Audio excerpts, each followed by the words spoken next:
All right, so look at the top of the page of 320. It's titled Stem and Leaf Plots.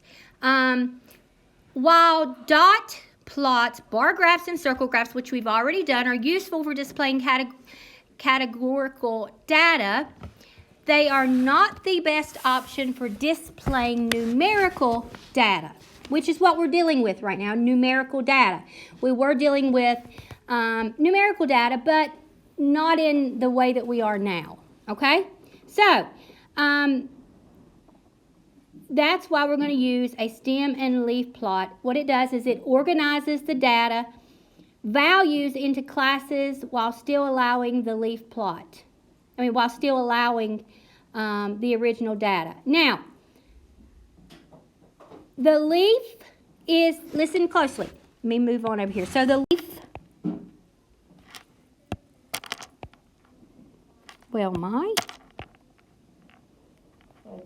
underline this in your book, page 320. The leaf is the final digit on the right. It's the final digit on the right. Notice the wording here. Okay, you can underline it, highlight it, either way. And the data value stem is all the other digits. Do you want us to highlight the leaf plot? Yep. Too? Sure. Okay.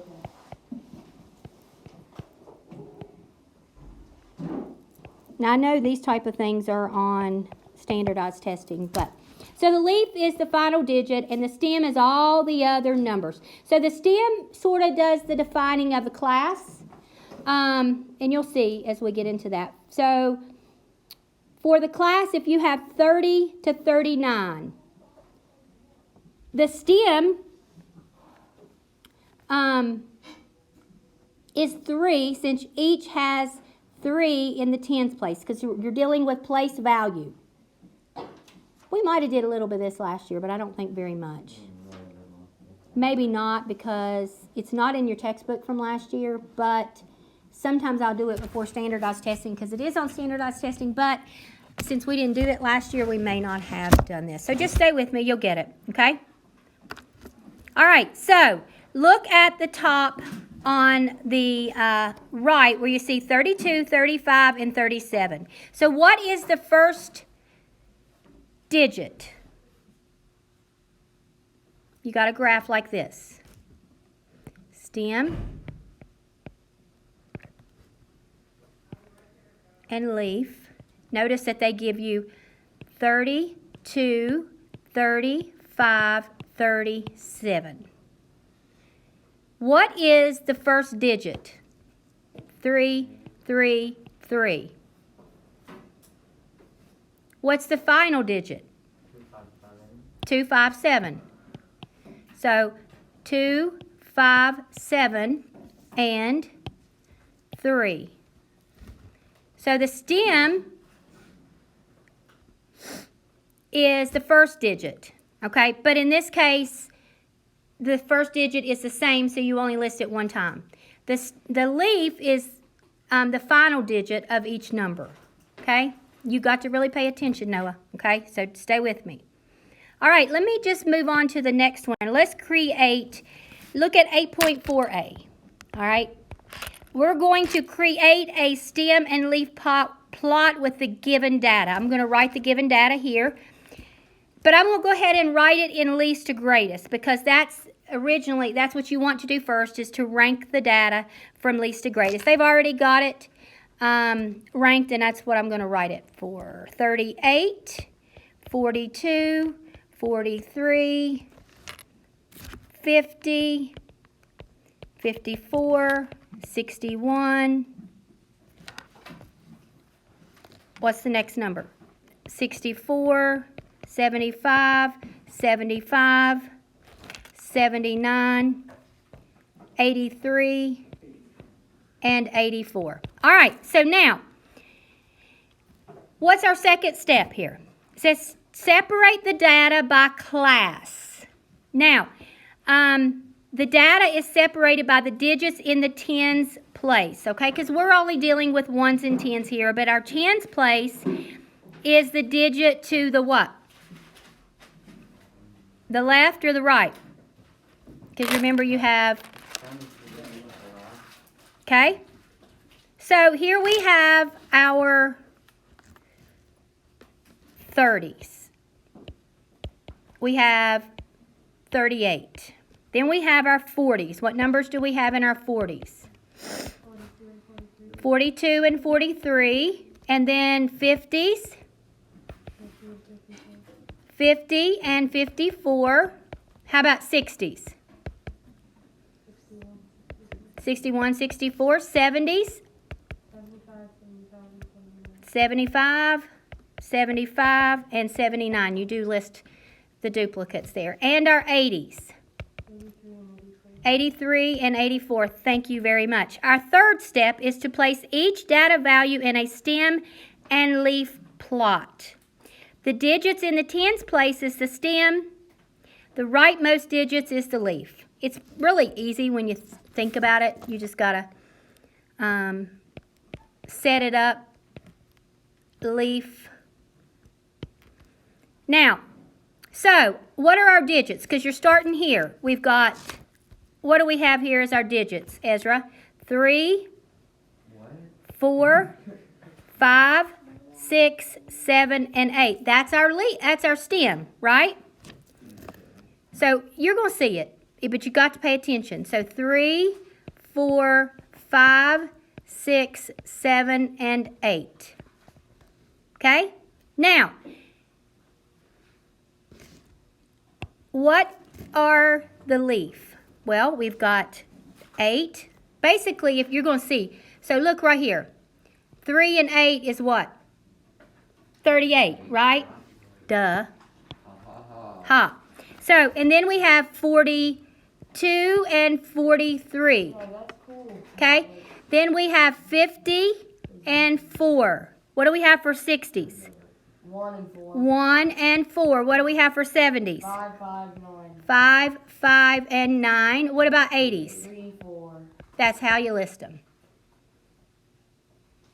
That's pretty cool. Okay? That's pretty much what you're doing here. Now,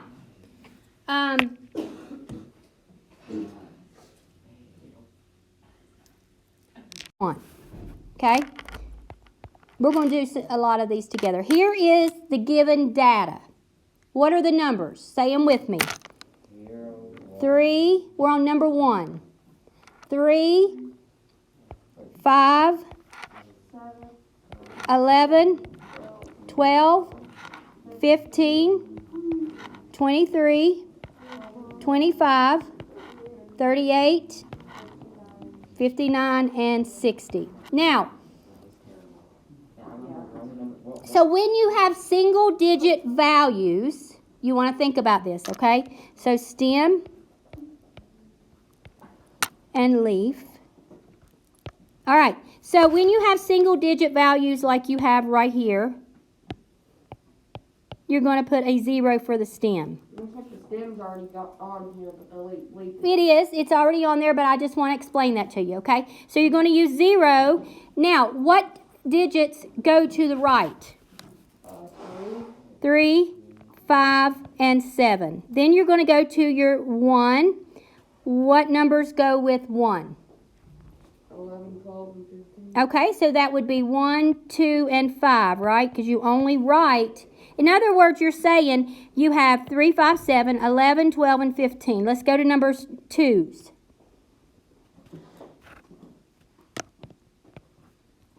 What do we have? 3 and 5. Number 3. Just an 8. We have no 4, so we wouldn't, well, yeah, you can list it, just don't put anything there. Number 5, you don't have to, though. Number 5, 59. And then 6, 0. Okay? Now, flip over to the next page and go over to number 7. Okay? Everybody go over to number 7. This is where we're going to talk through some of the real-life reasons why they use this. So, the ages of the signers of the Declaration of Independence are organized in Plot A. Okay? Ezra, are you looking? Okay, so this is Plot A. And, you know, they've already completed the plot, but you're going to use this graph to answer the questions, okay? So, number 7, read that for us, Spare.